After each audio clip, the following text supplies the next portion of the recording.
The major concern is human loss. I mean, do you know if there were many people in the building? Oh, another one just hit. Something else just hit. A very large plane just flew directly over my building, and there's been another collision. Can you see it? I can see it on the shot. Oh my. Something else has just, and that looks more like a 747. We just saw a plane circling the building. So I was in second grade. I was in second grade, maybe. I was at work in Canada. I was on the road driving back from elementary school. I just dropped my kids off. I was at a Sears Auto Center. Actually, it was store number 911. Look at the hole! Holy shit! It was a plane? It was definitely a plane? They said a 737 plane. Steve, I think that was a suicide. that was a terrorist attack. Yeah, that's what I'm saying. This moment, you know it, right? I don't know, guy.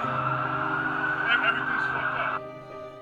Where were you on 9/11? How did you feel at the time of the attack? I was in second grade and I was in makeup school. Obviously we didn't have like TVs or anything like that, so I didn't really know anything like what happened. I remember some kids getting picked up from school early. I heard afterwards my brother was in 5th grade and they had like radios on and they were hearing everything like as it was being released, which I think is kind of crazy.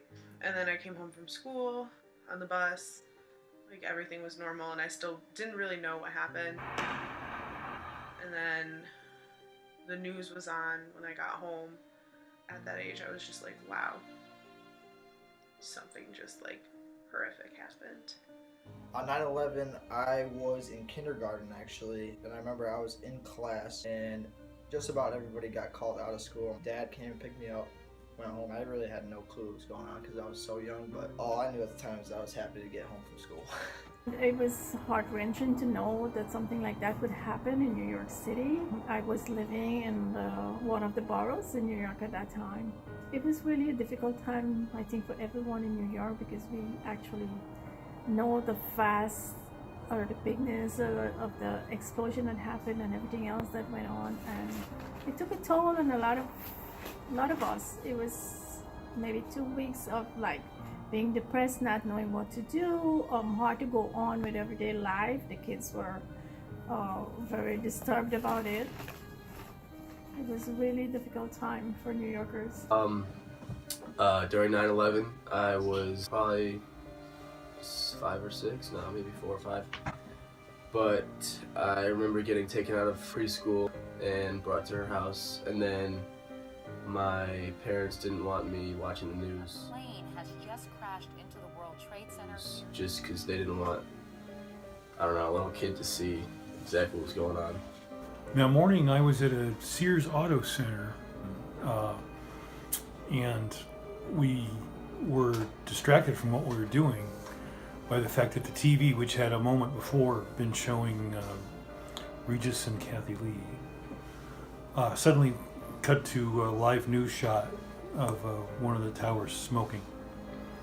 And so they had taken the live shot, and we had begun to congregate around the TV to watch the coverage, because that was shocking enough. But planes had struck the World Trade Center before, small planes.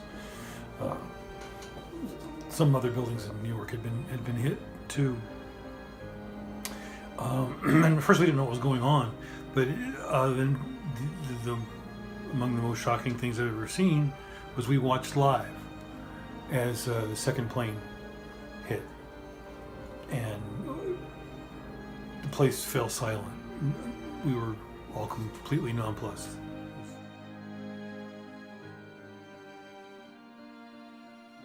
Do you believe Osama bin Laden had motives in attacking certain buildings? I believe so. He probably wants to kill a lot of people, so that's why he aimed on those buildings. I do believe that Osama bin Laden had motives in attacking the 3 buildings that were hit, but that's just what we were told. I'm not exactly sure why he might have had motives, or if it was just a totally radical decision, but yeah, I think he definitely had motives in attacking, and it's what he did, so that's that. I do believe that he did have some motives. Maybe not some that people think, reasons why, but definitely some kind of motive to do something bad. I mean, from what I've read, that was kind of why he chose the targets that he chose, because it was, I mean, like the Twin Towers was attacking like our economy basically. The Pentagon was attacking our military. One of them was supposedly headed to the White House, which is like attacking our government. I'm sure he did. He picked buildings in one of the biggest or the biggest city in America, which really makes a statement, and two of the tallest buildings in the country, which I guess if he was looking to kill people, it'd be the biggest bang for what he did. So many people in such a little area. There's no question. World Trade Center was an icon and had in fact been attacked before. In every establishing shot of every movie of the time, and this is one of the things that makes 9/11 hard for people who are my age, is every time you see Sleepless in Seattle or any of the movies of the era, the first or second shot that establishes you're looking at New York City, Manhattan from the World Trade Center end, Twin Towers.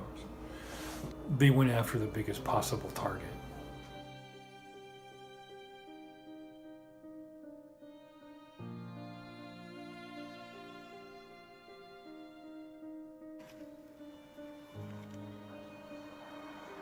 Holy shit!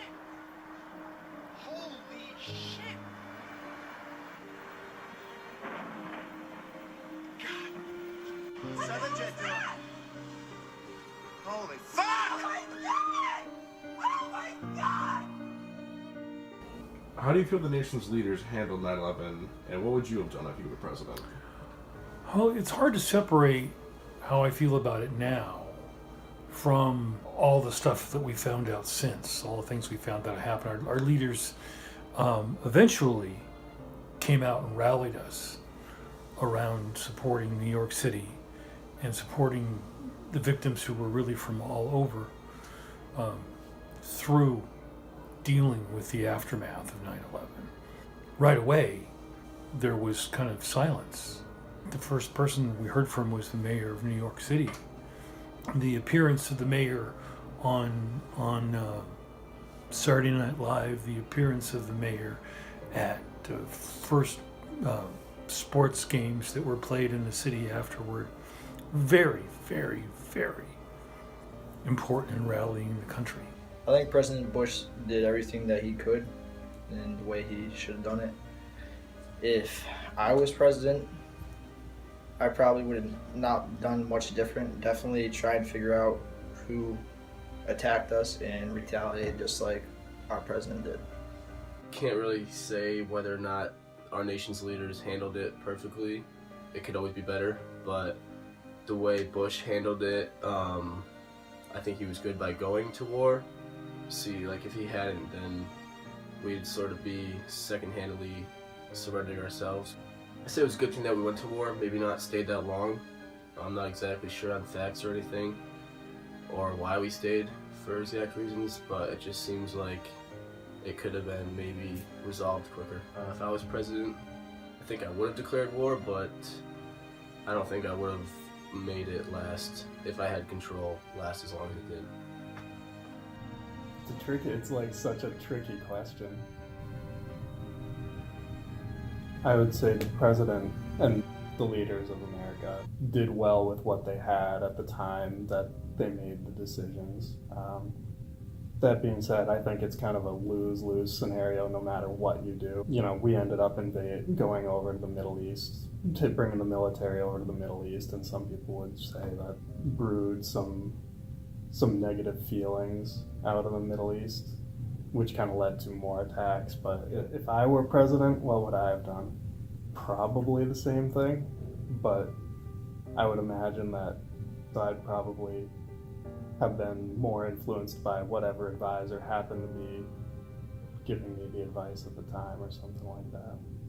I think they handle it pretty well, and if I was in there, I would have tried to look for Osama bin Laden as well. or who is behind that terrorist attack. Okay. Thanks.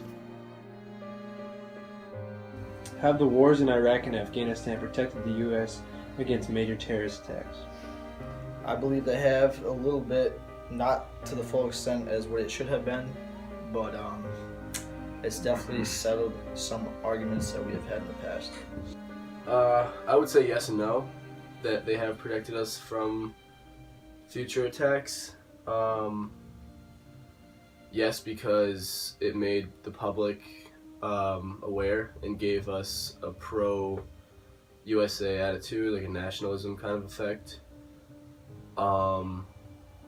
But then I would say it also provoked more attacks in the future, because often these days we're hearing about mass shootings driven by Islamic religion and beliefs. So I want to say it could have had a positive effect and also could have a negative long-term effect. Maybe hard to tell right now. There have been other terrorist attacks since then, certainly not on the same scale, which some people would argue is kind of a result of the war. I don't think that they have at all.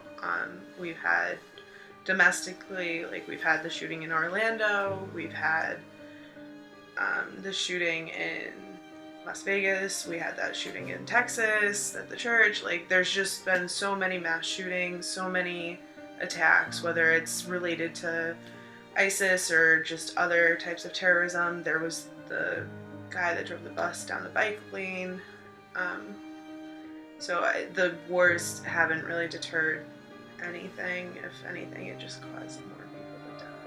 No, I think if anything, they probably have encouraged them. I think our presence in those two, for lack of a better word, war zones, has been the greatest recruiting tool Al Qaeda and later and now ISIS have ever had. We demonstrably went in after the wrong people for the wrong reasons. We knew relatively soon after the attacks who had been responsible, at least for getting on the planes and flying them into the ground in Pennsylvania and near the Pentagon and into the towers in New York City. We had a pretty good idea. We knew how they learned to fly. We learned an awful lot about them very quickly, including who had supported them. That came up well before we decided that Saddam Hussein was the problem, mysteriously. And beyond going there for the wrong reasons in the first place, went there twice, for which I can find no excuse. From what I understand of the military, we had the wherewithal to do a lot better job the first time we were there with a coalition than we were able to do after. You know, stopping short of taking Baghdad and occupying Iraq the first time was a huge mistake. And in Afghanistan, that was hubris, and was clearly, I think, aimed at showing that we could do what the Russians had not been able to do, which is bring them to heel. And when the Russians discovered what people have been discovering for 2,000 years, you cannot regulate that region. You cannot beat those people in that place. We learned, they learned. We're still learning it. We're in the wrong places. We should have brought Saudi Arabia under greater scrutiny right away, and Pakistan under greater scrutiny right away. And it didn't surprise me at all that that's where we found bin Laden. It's been a long day without you, my friend, and I'll tell you all about it when I see you again. We've come a long